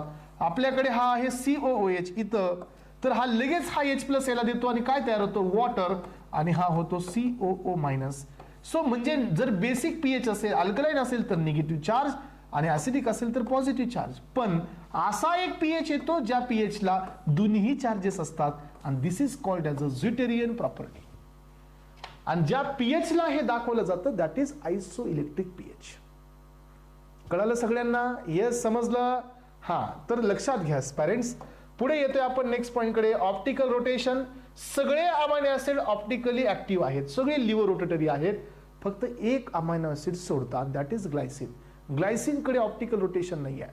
ऑप्टिकल रोटेशनसाठी काय पाहिजे? कायरलिटी. कायरलिटी कुणाकडे नाही आहे? ग्लायसिनकडे नाही आहे, कारण त्याच्याकडे 4 वेगवेगळे आयटम अटॅच नाही आहेत. चला, सो यानंतर पहा नेक्स्ट आपला पुढचा बीट आहे. प्रॉपर्टीजला क्लिअर केल्यानंतर आपण जात आहोत क्लासिफिकेशनकडे. तर एस्पायरंट्स, हे काही स्ट्रक्चर्स तुमच्या समोर आहेत. मला असं वाटतं स्ट्रक्चरची अजिबात गरज नाही आहे, पण तुम्हाला माहिती असणं होण्यासाठी हे स्ट्रक्चर मी तुम्हाला इथं दिलेली आहेत. सो पहिलं क्लासिफिकेशन आहे according to the structure, second classification आहे according to the nutritional requirement, आणि थर्ड क्लासिफिकेशन आहे मेटाबॉलिक फेट, जे की इम्पॉर्टंट नाही आहे. सो पहिलं क्लासिफिकेशन आहे अमायनो ऍसिडचं अकॉर्डिंग टू द स्ट्रक्चर. मग आता आपण याच्यात पहिला क्लास पाहूया, amino acid with aliphatic side chain. Aliphatic side chain म्हणजे काय? ज्याच्यामध्ये रिंग नाही आहे, फक्त कार्बन कार्बन कार्बन आहेत. स्ट्रक्चर तुम्हाला थोडंसं क्लिअर आहेत? बोर्डवरती दिसत आहे? येस, क्लिअर आहेत का? Yes, not 100%? येस, आता क्लिअर आहेत का सांगा? नाव इज इट क्लिअर? येस, आता क्लिअर आहेत? हां, मला असं वाटतं की आता क्लिअर असायला पाहिजे. ओके, तर हे पहा एस्पायरंट्स, तुमच्या समोर पहिला अमायनो ऍसिड आहे ग्लायसिन. मी दाखवतो तुम्हाला, पहा. ग्लायसिन मध्ये कार्बन, हायड्रोजन हायड्रोजन आणि कार्बन COH आणि NH2 हा असतो तुमचा ग्लायसिन. सेकंड वाला आहे ॲलॅनिन, एक CH3 वाढतो ॲलॅनिन. व्हॅलिन, व्हॅलिन मध्ये एका CH3 वरती पुन्हा एक CH3, इथं पहा, इथं एक CH आणि डबल CH3 येतो. लुसिन आणि आयसोलुसिन. सो ॲलिफॅटिक साइड चेनचे 5 अमायनो ऍसिड असतात. किती आहेत? 5 अमायनो ऍसिड मध्ये पहिला आहे व्हॅलिन, लुसिन, ॲलॅनिन, आयसोलुसिन, आणि यानंतर नेक्स्ट होता तुमचा व्हॅलिन, लुसिन, ग्लायसिन. हे 5 अमायनो ऍसिड असतात ॲलिफॅटिक वाले. पाठच करायचे, याला काहीच पर्याय नाही आहे, तुम्हाला ऑप्शनच नाही आहे ही गोष्ट समजून घेण्यापासून. सेकंड पहा, दुसरा ग्रुप आहे amino acid containing OH group. असे कोणते अमायनो ऍसिड्स असतात ज्याच्यामध्ये OH ग्रुप आहे? तर 3 अमायनो ऍसिड असतात एस्पायरंट्स, सेरिन, थ्रिओनिन आणि टायरोसिन. टायरोसिन हा एक असा अमायनो ऍसिड आहे ज्याच्यापासून आपल्या बॉडीमध्ये T3, T4, लिओडोपा, डोपामिन, नॉर ॲड्रेनलिन आणि ॲड्रेनलिन तयार होतं. हा एक अमायनो ऍसिड आहे जो 2 क्लासमध्ये येतो. इथं बी येतो OH कंटेनिंग मध्ये, आणि हा अरोमॅटिक अमायनो ऍसिड मध्ये बी येतो, कारण याच्याकडे फिनाइल रिंग असते. यानंतर पास पेरेंट्स, पुढचा अमायनो ऍसिड आहे सल्फर कंटेनिंग अमायनो ऍसिड. तर आपल्याकडे 3 अमायनो ऍसिड सल्फरचे असतात, सिस्टीन, सिस्टाइन आणि मिथेऑनिन. बघा, मी क्लासिफिकेशन देत आहे, तुम्ही याला मगअप करून घ्या, ऑलरेडी तुम्हाला हे झालेले आहेत. सिस्टीन, सिस्टाइन आणि मिथेऑनिन. सिस्टाइन मध्ये 2 मोल्स असतात सिस्टीनचे, 2 moles of cysteine, that is cystine, आणि यानंतर असतो मिथेऑनिन, याच्यामध्ये थायोइथर असतं. ऍस्पायरंट्स, तुम्हाला माहितीये का, याच्या पुढे मी इथं याचे अल्फाबेट पण दिलेले आहेत, पहा, हे पण विसरू नका, एक्झाम मध्ये हे पण येत असतात गव्हर्नमेंटच्या. So methionine represented by M, aspartic acid represented by D. आता तुम्हाला लक्षात ठेवायचं आहे, मिथेऑनिनचं M आहे असं नाही लक्षात घ्यायचंय, पण aspartic ऍसिडचं D आहे, हे वेगळं आहे, हे लक्षात ठेवायचंय. आता पुढचा आहे ऍसिडिक अमायनो ऍसिड, ज्याच्याकडे ऍसिड आहे. मग आपल्याकडे 2 असतात, aspartic ऍसिड, ग्लुटामिक ऍसिड, जे ऍसिडिक असतात. आणि आपल्याकडे अमाइड वाले 2 असतात, ऍस्पॅराजिन आणि ग्लुटामिन, हे अमाइड कंटेनिंग असतात. अमाइड वेगळं, C double bond O NH2 म्हणजे अमाइड, NH2 म्हणजे अमाइन. अमाइन नाही म्हणलं मी, अमाइड म्हणलेलं आहे. COH कंटेनिंग कोण आहेत? ग्लुटामिक ऍसिड आणि aspartic ऍसिड. अमाइड कंटेनिंग कोण आहेत? ऍस्पॅराजिन आणि ग्लुटामिन. यानंतर पहा, बेसिक म्हणल्यानंतर कोण असतील? Amine containing. वरी तिकडं तर NH2 आहे, अजून एक NH2 कुठे आहे? असे आपल्याकडे 3 असतात, लायसिन, त्यानंतर अर्जिनिन आणि हिस्टिडिन. ऍस्पायरंट्स, हे 2 पुन्हा वापस मेन आले, अर्जिनिन आणि हिस्टिडिन. का? कारण ह्या अर्जिनिन मध्ये गॉनिडिनचा ग्रुप असतो, आणि guanidine group is identified by Sakaguchi test, महत्वाचा आहे. आणि यानंतर आहे हिस्टिडिन. हिस्टिडिन मध्ये इमिडाझोलची रिंग असते. सो होपकिन्स कोल रिएक्शनने याला आयडेंटिफाय केलं जातं, पुढे दिलंय मी. सो यानंतर पहा, अरोमॅटिक अमायनो ऍसिड्स आपल्याकडे किती आहेत? 3. सो टायरोसिन ऑलरेडी आपण पाहिलं, फिनाइलॅलॅनिन, टायरोसिन आणि ट्रिप्टोफॅन. ट्रिप्टोफॅन हे अरोमॅटिक बी आहे आणि हेटेरोसायक्लिक बी आहे, कारण याच्यामध्ये इंडोल असते. सो इथं फिनॉल असतं, टायरोसिन मध्ये फिनॉल असतो, फिनाइल ॲलेनिन मध्ये फिनाइल प्लस एक ॲलेनिन असतो. यानंतर पहा इमायनो अमायनो ऍसिड्स मध्ये एक असतो प्रोलिन. तर एवढे सगळे अमायनो ऍसिड्स तुम्हाला एकत्र लक्षात ठेवायचे. मी एकदा रिपीट करून सांगतो एस्पिरंट, जरा लक्ष देऊन ऐका. सो अलिफॅटिक साइड चेन मध्ये पहा, याच्यामध्ये 5 अमायनो ऍसिड आहेत. So G stand for glycine, A stand for alanine, V stand for valine, then L stand for तुमचं लुसिन आणि आय स्टँड फॉर आयसोल्युसिन. हे 5 झाले. त्यानंतर पाहायपर्यंत सल्फर कंटेनिंगचे 3, सिस्टीन, सिस्टाइन आणि मिथेनॉल. सो OH कंटेनिंगचे 3, थ्रिओनिन, सेरिन आणि त्यानंतर आला तुमचा एक टायरोसिन. सो यानंतर NH2 ग्रुप कंटेनिंगचे 3, NH2 मध्ये लायसिन, आर्जिनिन, हिस्टिडिन. यानंतर तुमच्याकडे COH ग्रुप कंटेनिंगचे 2, आस्पार्टिक ऍसिड, ग्लुटामिक ऍसिड. त्यानंतर तुमच्याकडे होते जे अमाइड कंटेनिंगचे 2, ॲस्पॅराजिन, ग्लुटामिन. त्यानंतर तुमच्याकडे नेक्स्ट पॉइंट आला तो म्हणजे ॲरोमॅटिकचे 3, फिनाइलॅलेनिन, टायरोसिन, ट्रिप्टोफॅन. आणि इमाइनचा एक प्रोलिन. प्रोलिन मध्ये पायरोलिडिनची रिंग असते, पायरोलिडिन इथं दिले मी. सो हे रिंग बी लक्षात ठेवा. ट्रिप्टोफॅन मध्ये इंडोल असते, आर्जिनिन मध्ये गोनेडिनचा ग्रुप असतो, हिस्टिडिन मध्ये इमिडॅझोल असते, टायरोसिन मध्ये फिनॉल असते. सो असे तुम्हाला युनिक पॉइंट लक्षात ठेवायचे आहेत, कारण याच्यावरती आपल्याला टेस्ट आहे. आणि हायड्रॉक्सिल वगैरे सगळे क्लिअर झाल्यानंतर एस्पारेंट्स हा जो बीट आहे तुमचा अमायनो ऍसिडचा तो या ठिकाणी संपलेला आहे. ठीक आहे. यानंतर पायस्परेंट्स आपल्याकडे त्याच्यापेक्षा महत्वाचं अजून एक आपल्याकडे क्लास असतो. याच्यावरती क्वेश्चन आहे DI 2015 मध्ये. येस, DI 2015 मध्ये जो पेपर घेण्यात आला, सो त्या पेपरमध्ये हा क्वेश्चन विचारण्यात आलेला आहे. सो आपल्याकडे एस्पायरंट्स अमायनो ऍसिडचे पुन्हा वापस on the basis of nutritional requirement 3 class आहेत. एक आहे इसेन्शियल, सेमी इसेन्शियल आणि नॉन इसेन्शियल. पहिल्यांदा हे समजून घेऊया की इसेन्शियल काय. Essential amino acids are the amino acids so which are required for the normal body growth, but ते बॉडीमध्ये प्रेझेंट नसतात. So it can not be synthesized by body. त्यामुळे आपण यांना डाएट मधून द्यावं लागतं. So non essential amino acids they are synthesized in our body but not required for the normal body growth. हे बॉडीत असतात पण त्याची गरज नसते. आणि सेमी इसेन्शियल म्हणजे काय असतात ऍस्पायरंट्स, हे चिल्ड्रन मध्ये इसेन्शियल असतात. आपल्या लहानपणी हे गरजेचे असतात, मोठ्यापणी हे गरजेचे नसतात. याला म्हणायचं सेमी इसेन्शियल. मग आपल्याकडे 3 क्लास आले. पहिला क्लास आला तो आला इसेन्शियलचा. याचे एक्झाम्पल्स विसरायचे नाहीयेत. पहा, amino acid can not be synthesized in body, पण याची गरज आहे. सो याचं तुम्हाला या ठिकाणी मी शॉर्ट फॉर्म बी देणार आहे, आठवण बी ठेवायची आहेत. VIPHALL हॉल MTT हेच शॉर्ट फॉर्म आहे. ह्याचे निमोनिक्स लक्षात ठेवा. हे निमोनिक्स दोघांचेही विसरायचे नाही आहेत. V stand for valine, I stand for isoleucine, P stand for phenylalanine, H stand for histidine, A stand for arginine, L stand for leucine, then L stand for lysine, M stand for methionine, T stand for threonine and second T stand for tryptophan. So VIP hall MTT short form विसरू नका, कारण exam मध्ये confusion जास्त होतं. आणि semi essential मध्ये 2 arginine आणि histidine हे फिक्स आहेत. सो यानंतर हे इकडे येतील. यानंतर पहा, इकडे तुम्हाला नॉन इसेन्शियल मध्ये याचं ट्रिक आहे Kattappa SGGG. Kattappa SGGG. So that is the meaning of Kattappa. S stand for south, then G cube. असं लक्षात ठेवा. मग यामध्ये C stand for cysteine, A stand for alanine, T stand for tyrosine, then A stand for asparagine, then P stand for proline, then तुमचा next one होता A stand for aspartic acid, A stand for serine, G stand for glycine, G stand for glutamine and G stand for glutamic acid. Aspirant sulphur containing मधले सगळे इकडे आहेत, मिथेनिन इकडे आहे. याला काहीही पर्याय नाही. तुम्हाला एकच ऑप्शन आहे कंटिन्युअस, याला लक्षात ठेवायचं आहे. So Kattappa SGGG.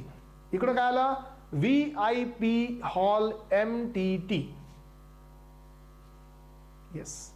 C stand for cysteine, A stand for alanine, T stand for T stand for tyrosine, A stand for asparagine. So P stand for proline, then A stand for aspartic acid, then S stand for serine, then G stand for glycine, G stand for glutamine, G stand for glutamic acid. So हे सगळं झाल्याच्या नंतर amino acid तुमचा importantly clear झाला. D aspartate, D serine हे brain साठी वापरले जातात. D alanine, D glutamic acid cell wall मध्ये असतं बॅक्टेरियाच्या. सो आपल्याकडे नाम आणि नाग असतं बघा, एन ऍसिटिल ग्लुकोसामाइन, एन ऍसिटिल म्युरामिक ऍसिड, त्याच्या डी फॉर्म असतो म्हणून दिले. सिम्पलेस्ट अमायनो ऍसिड हे ग्लायसिन आहे. मोस्टली लिपोफिलिक अमायनो ऍसिड हे आयसोल्युसिन आहे. मोस्टली पोलार म्हणजे जास्तीत जास्त चार्ज हे अर्जिनिनवर असतात. लिस्ट पोलार हा ग्लायसिन आहे. ग्लायसिनमुळे न्यूरो ट्रान्समीटर इनहिबिटरी तयार होतो, म्हणजे स्वतःच तो इनहिबिटरी असतो. आपल्या ब्रेनमध्ये दोघं इनहिबिटरी असतात, ग्लायसिन एक असतो आणि गाबा एक असतो, लक्षात ठेवा. यानंतर ग्लुटामेट हा मेजर एक्साइटरी न्यूरो ट्रान्समीटर, याच्यामुळे एक्साइटेशन होतं. आणि यानंतर मग मी तुम्हाला काय केलंय, काही कंपाऊंड दिले त्याचे नेचर हे पहा. मिथॅनिन, इनकेफॅलिन पेंटापेप्टाइड आहे, 5 अमायनो ऍसिड असतात. अँजिओटेन्सिन ऑक्टापेप्टाइड आहे, 8 अमायनो ऍसिड असतात. व्हॅसोप्रेसिन, ऑक्सिटोसिन, ब्रॅडिकायनिन, नोनापेप्टाइड्स आहेत. मेन आहे हे पण आलेलं आहे गव्हर्नमेंटमध्ये. येस, त्याच्यामुळेच हे चार्ट मी तुम्हाला इथे दिलेला आहे. नोनापेप्टाइड म्हणजे काय, 9 अमायनो ऍसिड्स आहेत. कॅलिडिन, अँजिओटेन्सिन 1 डेकापेप्टाइड आहे. गॅस्ट्रिन, ग्लुकॅगोन, इन्सुलिन हे पॉलीपेप्टाइड आहे. गॅस्ट्रिन मध्ये 17 अमायनो ऍसिड असतात, ग्लुकॅगोन मध्ये 29 असतात आणि इन्सुलिन मध्ये 51 अमायनो ऍसिड असतात. इन्सुलिन मध्ये 51 मध्ये चेन ए आणि चेन बी, चेन ए मध्ये 21, चेन बी मध्ये 30. येस, चला तर एस्पायरंट्स, यानंतर मी काय केले, अमायनो ऍसिड आणि त्याचे काही फंक्शन्स. सो सेरीन हे कोलिन बनवतं इथॅनोलामाइन मध्ये. ग्लुटामेट पासून गाबा तयार होतो. हा क्वेश्चन डीआय मध्ये आलेला आहे. याचं जर तुम्ही गॅमा डिकार्बॉक्सिलेशन केलं ना, तर ग्लुटामेट हा तुमचा गॅमा अमायनो ब्युटेरिक ऍसिड मध्ये कन्वर्ट होतो, दॅट इज गाबा. हे डीआय मध्ये आलेला क्वेश्चन आहे. तुम्हाला त्याची पण लिस्ट बनवली मी, देईल तो आता नेक्स्ट लेक्चर मध्ये तुम्हाला क्वेश्चन्स दाखवेल मी सगळे याच्यावरतीचे. Histidine, histamine. हिस्टामिन हा ट्रिपल रिस्पॉन्स दाखवत असतो, इन्फ्लामेटरी मेडिएटर असतो. फिनाइलॅलानिन, टायरोसिन पासून डोपामिन तयार होतो. सो टायरोसिन पासून टायरोसिन हा वेसोप्रेसर आणि हा डोपामिन, येलडोपा, लिओडोपा सगळेच हे कोलॉजी मध्ये येईल. ट्रिप्टोफॅन, ट्रिप्टामिन, सेरोटोनिन, मेलाटोनिन हे 3 जण बनतात. आणि हे बघा, हा क्वेश्चन डीआय मध्ये आलेला आहे 2019 ला. Melatonin is a melatonin is a product of tryptophan. Tryptophan पासून मेलाटोनिन. मेलाटोनिन हा कोण असतो, स्लीप हॉर्मोन असतो आपल्या बॉडीमध्ये. मेलॅनिन नाही, मेलॅनिन हा कलर पिगमेंट आहे. येस, आलं लक्षात. सिस्टाइन पासून टॉरिन तयार होतं, हे बाइल ऍसिड, हे आपल्या बॉडीमध्ये सरफॅक्टंटचा रोल. यानंतर पहा एस्पायरंट्स, तुमच्या समोर काही इम्पॉर्टंट टेस्ट आहे. पहिली टेस्ट आहे बायोरेट टेस्ट, दुसरी आहे निनहायड्रिन. बायोरेट टेस्ट ही पेप्टाइड साठी असते, निनहायड्रिन ही अल्फा अमायनो ऍसिड साठी असते. झांतोप्रोटिकची टेस्ट ही बेन्झिन रिंग साठी असते. बेन्झिन रिंग मध्ये कुणाकडे, फिनाइलॅलानिन आणि टायरोसिन कडे. मिलियन्स टेस्ट ही फिनॉलिक साठी असते, फिनॉल कुणाकडे, टायरोसिन कडे. सो होपकिन्स कोल टेस्ट ही इंडोल साठी, इंडोल कुणाकडे, ट्रिप्टोफॅन कडे. साकागुची टेस्ट तुम्हाला मी आता सांगितलं होतं, ही असते गॉनिडिन ग्रुप साठी, ही असते अर्जिनिन साठी. नायट्रोप्रोसाइड सल्फाहायड्रिल सिस्टीन साठी. सल्फर टेस्ट पण त्याच्यासाठीच असते. पॉलिस टेस्ट जी असते ही असते इमिडाझोल रिंग, ही कुणात असते, हिस्टिडिन मध्ये असते, हिस्टिडिन. आणि तुमची फोलिन टेस्ट असते ही फिनॉलिक ग्रुप टायरोसिन साठी असते. तर एस्पायरंट्स, याही टेस्ट तुम्हाला मेन आहे. माझं म्हणणं आहे की तुम्ही या नोट्स मधून सगळंच तुम्ही रिवाइज करा आणि एक बीट तुम्ही याला रिकॉल करा, कारण तुम्हाला यामधून आतापर्यंत 3 ते 4 क्वेश्चन्स आलेले. आणि एवढं थरोली तुम्ही असं पाहणार नाही बाहेर. इथं एवढं थरोली तुम्हाला मी देतोय आणि सगळं मेन आहे, एकही याच्यामध्ये अनवॉन्टेड नाही आहे. ओके एस्पायरंट्स, आजच्या या लेक्चरमध्ये आपण 2 चॅप्टर्सला कव्हर केलेलं आहे. ओके राईट, चला तर aspirants, thank you so much for today's session. Thank you so much. Have a nice day. Thank you so much.